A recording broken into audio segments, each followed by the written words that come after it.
Hello, അസ്സലാമു അലൈക്കും. ഇതിപ്പോൾ ഇവിടെ നോമ്പ് 3 കംപ്ലീറ്റായി. അൽഹംദുലില്ലാ. ഇന്നിപ്പോൾ 4-മത്തെ നോമ്പാണ്.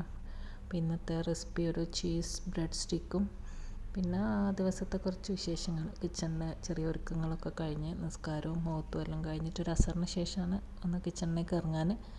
അപ്പോൾ ആദ്യം സ്നാക്സ് എങ്ങനെ ഉണ്ടാക്കുന്നതെന്ന് നോക്കാം. അതിന് വേണ്ടിയിട്ട് ഇതൊരു പാനിൽ 2 പീസ് ബ്രെഡ് വെച്ചിട്ടുണ്ട്. ഇനി അതിലേക്ക് ഒരു 1/4 കപ്പ് പാലൊന്ന് ഒഴിച്ച് കൊടുക്കാം. അപ്പോൾ ആ പാലിലൊന്ന് ബ്രെഡൊന്ന് സോക്കായിട്ട് വരുമ്പോൾ ഇതിലേക്കൊരു 1/4 കപ്പ് ക്യാരറ്റും പിന്നെ 1/4 കപ്പ് ക്യാപ്സിക്കം പിന്നെ അതുപോലെ ഒരു 1/4 കപ്പ് ഉള്ളി ചെറുതായിട്ട് ചോപ്പ് ചെയ്തത് അതുപോലെ ഇട്ടിട്ട് നന്നായിട്ടൊന്ന് ഇളക്കി ഒന്ന് മിക്സ് ചെയ്യുക. അപ്പോൾ ബ്രെഡെല്ലാം ഒന്ന് പാലിലൊന്ന് കൊതിർന്ന് ഇതായിട്ടുണ്ടാവും. ഇനി അതിലേക്ക് നമ്മളൊരു ചെറിയ പീസ് ബട്ടർ കൂടി ഇട്ട് കൊടുക്കുന്നുണ്ട്.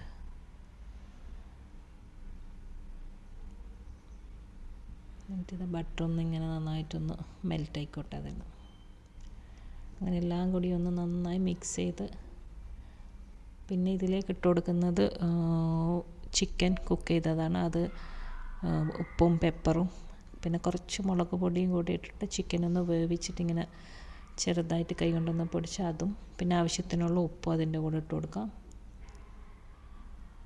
എന്നിട്ടെല്ലാം നന്നായിട്ടൊന്ന് ഇളക്കി മിക്സ് ചെയ്ത് പിന്നെ അതിലേക്ക് ഒരു 1/2 teaspoon chilli flakes, 1/2 teaspoon oregano, 1/2 teaspoon pepper, പിന്നെ 1 ടീസ്പൂൺ ചില്ലി പൗഡർ, പിന്നെ കൊറിയാൻഡർ പൗഡർ 1/2 ടീസ്പൂൺ. ഇതെല്ലാം ഇട്ടിട്ട് അതിൻ്റെ പച്ചമണെല്ലാം ഒന്ന് മാറിക്കഴിയുമ്പോൾ കുറച്ച് മുസറല്ല ചീസും അതിലിട്ട് കൊടുക്കാം.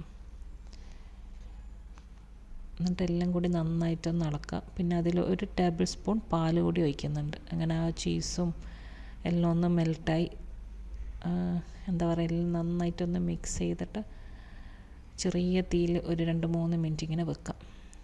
പിന്നെ അങ്ങനെ നമ്മുടെ ഫില്ലിംഗ് അവിടെ റെഡിയായി മാറ്റി വെച്ചിട്ടുണ്ട്.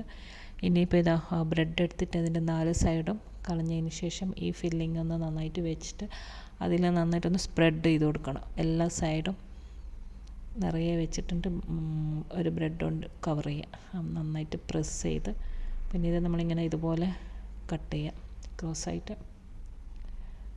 എന്നിട്ട് ഇത് ഈ കട്ട് ചെയ്ത ഭാഗം നമ്മൾ ക്ലബ് സാൻഡ്വിച്ച് എല്ലാം പോലെ ഇങ്ങനെ ലെയറായിട്ട് വെക്കാം. ഇതിലേക്കൊരു ബാർബിക്യൂ സ്റ്റിക്ക് എടുത്തിട്ടൊന്ന് കുത്തി കൊടുക്കാം. പിന്നെ ഇതിൻ്റെ 2 സൈഡും ഞാൻ ഒന്ന് കട്ട് ചെയ്യുന്നുണ്ട്. അതിൻ്റെ ആവശ്യമൊന്നുമില്ല, വെറുതെ വേസ്റ്റ് ആവണ്ട. പക്ഷേ ഞാനിപ്പോൾ ഇത് വീഡിയോ നിങ്ങൾക്ക് കാണാനും ആ ഒരു മൊഞ്ചിന് വേണ്ടിയിട്ട് ഒരു പെർഫെക്ഷന് വേണ്ടിയിട്ട് ഇതുപോലെ 2 സൈഡും ഒന്ന് കട്ട് ചെയ്തിട്ടൊന്ന് ഷേപ്പാക്കി കൊടുക്കാം. 2 ഭാഗത്തുനിന്ന് വീട്ടിൽ ചെയ്യുമ്പോൾ നമ്മളിത് കട്ട് ചെയ്യേണ്ട ആവശ്യമൊന്നുമില്ല. ഇങ്ങനെ ചെയ്യുമ്പോൾ ഒരു ഭംഗിയുണ്ടാവും കാണാൻ, അത്രേ ഉള്ളൂ. ഇതുപോലെ 2 സൈഡും നമ്മൾ കട്ട് ചെയ്ത് അതിനൊന്ന് പെർഫെക്ഷനാക്കി എടുത്തിട്ടുണ്ട്. ഇനിയിപ്പോൾ ഇത് മൈദ കലക്കിയിട്ട് അതിലും പിന്നെ നമ്മൾ കുറച്ച് കോൺഫ്ലെക്സ് പൊടിച്ചിട്ട് അതിലൊന്ന് മുക്കിയിട്ടെടുക്കണം. ഇപ്പോൾ എല്ലാം ഞാൻ ഇതുപോലെ സ്റ്റിക്ക് കുത്തി വെച്ചിട്ടുണ്ട്. ഇതാ മൈദ കലക്കി അതിലോട്ടൊന്ന് മുക്കി കൊടുക്കുക. ഒന്ന് ഡിപ്പ് ചെയ്തിട്ട് പിന്നെ കോൺഫ്ലെക്സിലൊന്ന് മുക്കാം. കോൺഫ്ലെക്സ് ഒന്ന് പൊടിച്ചിട്ട് അതിങ്ങനെ മേലിലൊന്ന് ഇങ്ങനെ ഇട്ട് കൊടുത്താൽ മതി. ഇങ്ങനെ ചെയ്താൽ മതി. ഇനിയിപ്പോൾ ഇതെല്ലാം ഇങ്ങനെ ചെയ്തിട്ട് അവിടെ മാറ്റി വെക്കാം. എന്നിട്ട് കുറച്ച് നേരം ഫ്രീസറിൽ വെച്ചിട്ട് ഒരു 1/2 മണിക്കൂർ കഴിഞ്ഞിട്ട് പൊരിച്ചാൽ മതി. ഇതിപ്പോൾ ഇന്നലത്തെ സമൂസയും കൂടി ഉണ്ടായിരുന്നു, അതും എടുത്തിട്ട് ഞാൻ ഇന്ന് ഫ്രൈ ആക്കിയതാണ്. പിന്നെ ഡ്രൈ ഫ്രൂട്ട്സെല്ലാം വെച്ചിട്ട് ഒരു വൈകിട്ടാകുമ്പോൾ ടേബിളെല്ലാം ഒന്ന് സെറ്റ് ചെയ്യും. ഇത്ര അധികം ഫ്രൂട്ട്സ് ഒന്നും ഉണ്ടാവില്ല കേട്ടോ, ഞാനിപ്പോൾ വീഡിയോക്ക് വേണ്ടിയിട്ട് മാത്രം കട്ട് ചെയ്ത് വെച്ചതാണ്.